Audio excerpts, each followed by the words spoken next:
Welcome to Our Two Minds, our podcast. I'm Angela Browne and I'm a hypnotherapist and a performance coach, and I work as ATP hypnotherapy and coaching. And I'm here with my good friend Karen, so I'm going to hand over to Karen for her to introduce herself. Hello everybody, I'm Karen Burrett. I practice as hypnotherapy for healing and I'm a solution-focused hypnotherapist.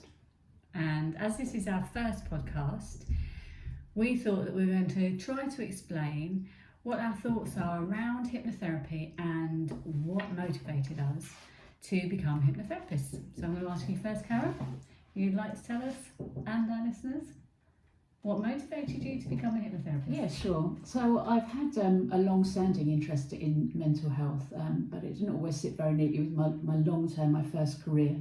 But I've always had an interest in mental health, well-being, people issues, and I discovered meditation first, and a real passion and a real love for that, and the tranquility and the peace that I would find. And I also found that meditating or listening to something of a meditation nature immediately before sleep improved the quality of my sleep. So it felt like a big win for me when I discovered that. I'd flirted with other therapies. I tried talking therapies and cognitive behaviour therapy, but for me they just weren't a great fit. And when I discovered solution-focused hypnotherapy, it just felt something that really resonated with me. And I truly believe that actually solution-focused hypnotherapy teaches people life skills. How about you? Much the same. I came to hypnotherapy quite late on in my life because I've got a background in psychology, so I've always had an interest in people, and I worked in research for a long time, and I was at a conference, and at the end of the day, it was a 2 or 3 day conference, but at the end of the first day there was a meditation workshop, so I went along to the workshop. I'd not done meditation before in that way, and the chap that was organising it, he had everybody sit in a circle.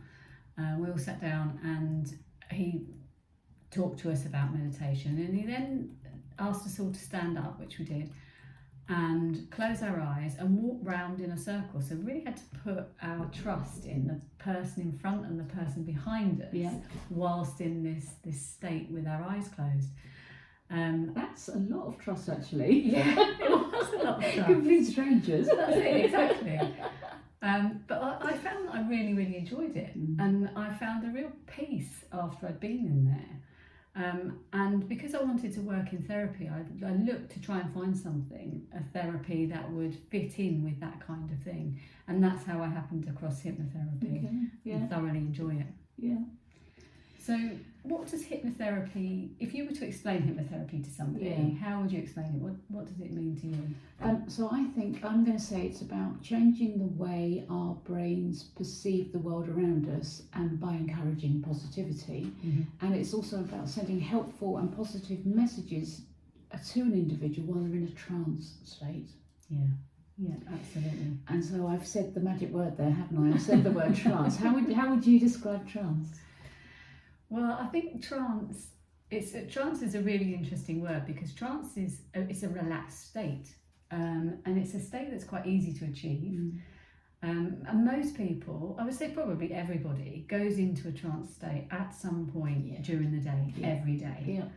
And I know that we've talked about this before, and we talk about this in our client sessions. And an example for me would be if I'm driving from A to B and I go around a roundabout. We've talked about this before, and I've said across a roundabout. I don't drive over roundabouts. See the bloopers file. So I might drive around the roundabout, and when I get to my end destination, think I don't actually remember going around that roundabout. But I've been in what we would describe as a trance state, so an altered state of awareness. And I think in terms of hypnotherapy, what happens with us when we're in that altered state of awareness is that those positive messages that you want to get across, they get through more quickly. Yeah. You know, they resonate, they go in, they're in there in your subconscious mind because you're more receptive to it when you're in that trance state. I think a lot of people have sort of or a lot of people have a very negative perception about trance, or think it's something that they won't be able to do, or that you'll make them behave like a chicken or cluck like a chicken once they've been into trance. But it absolutely is the most natural thing, and as you say, we do it all of the time. Yeah, it's very natural. So in terms of when you're with your clients, when you're speaking to people, do you do anything outside of trance? Yeah, I mean, trance can be up to about half of the session, but the other half really is all about encouraging people to be positive. Mm-hmm. And I mentioned earlier about it's the way our brains perceive the world. Yeah, is where so many problems can occur. So I work a lot on positivity. I'll ask people to tell me what's been good in their life since I saw them last. And we would also do some work around what small steps could you take to make things better in your life as well. yeah. And it sounds very simple. It can be quite challenging for people, but it's very powerful as a tool, you know, to see benefits and to gain improvement in clients. Yeah, absolutely. I do very similar work. Mm-hmm. So I'll ask people what they're grateful for. Yeah. And what I often find is that people will struggle to begin with, struggle to find what they are grateful for or what they feel positive about in their life. But once they think of one thing, then things start to come more into focus, and they begin to be able to see that actually there are other things in their life.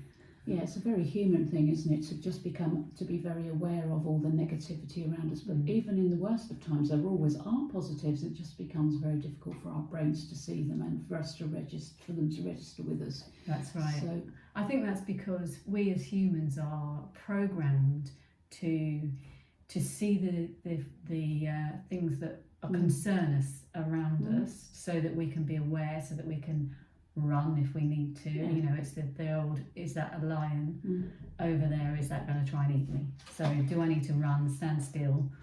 I think it is actually in many ways a defence mechanism. If you are ready for the worst, if you expect the worst and the worst happens, you're ready to deal with it, aren't you? But of course in reality it can become overwhelming and absolutely exhausting for people to live that way. It can, and it's much better for people to be able to think about what's good, to put them in that frame of mind where they can actually cope with things, because the better you feel, the more able you are to cope with things. Yeah. There ended the lesson. So, on that note, Karen, what are the 3 things that you feel most grateful for right now? Okay, so this morning I managed to have an absolutely fabulous walk, about half hour, 40 minutes. It was bitterly cold, but I was well wrapped up, and I had a really fabulous walk around a local park, and so good for my mental health and the way I start my day when I'm able to do that. Yeah. The second thing was almost immediately after that, and that was an absolutely fabulous cappuccino. So within the space of an hour, that had 2 amazing things. I think the third one for me is actually, I'm really excited to be starting this. Yes. I really am. Yeah. I know we did the trailer, and we're going to talk in a minute about what the first actual session will be, but I feel really excited to be actually starting this. So those are my 3 things. And in return, because one good turn always deserves another, I'm going to ask you what's been good. What's been good? Certainly for me, what's been good is I've spent some really, really quality time with my sister this week, and I don't see her very often, so that's been wonderful, amazing. Fabulous. What else? I also took some time out for myself and went to a spa for the afternoon, so I spent 3 hours just on my own, you know, in the saunas, the steam rooms, the hydrotherapy pool, and actually some time out to read, so I was reading a novel, so just sitting there and relaxing. Okay. And one more. What else has been good? They're fabulous things, but I want one more.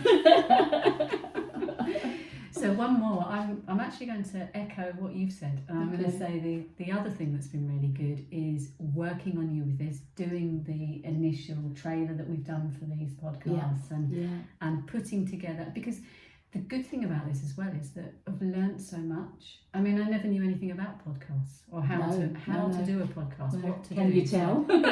Yeah. So in a year's time, we'll be really good at this. We hope, if you can stick with us that long. But yeah, so it's been a learning as well as a really enjoyable experience so far. There's lots of serotonin in this room, isn't there? The happy drug. Lots of serotonin. Yeah. And so I guess on that note, we've got so many brilliant topics to talk about, and these are all topics that we come across every day in our work. Yeah, absolutely. Yeah. Things that come up.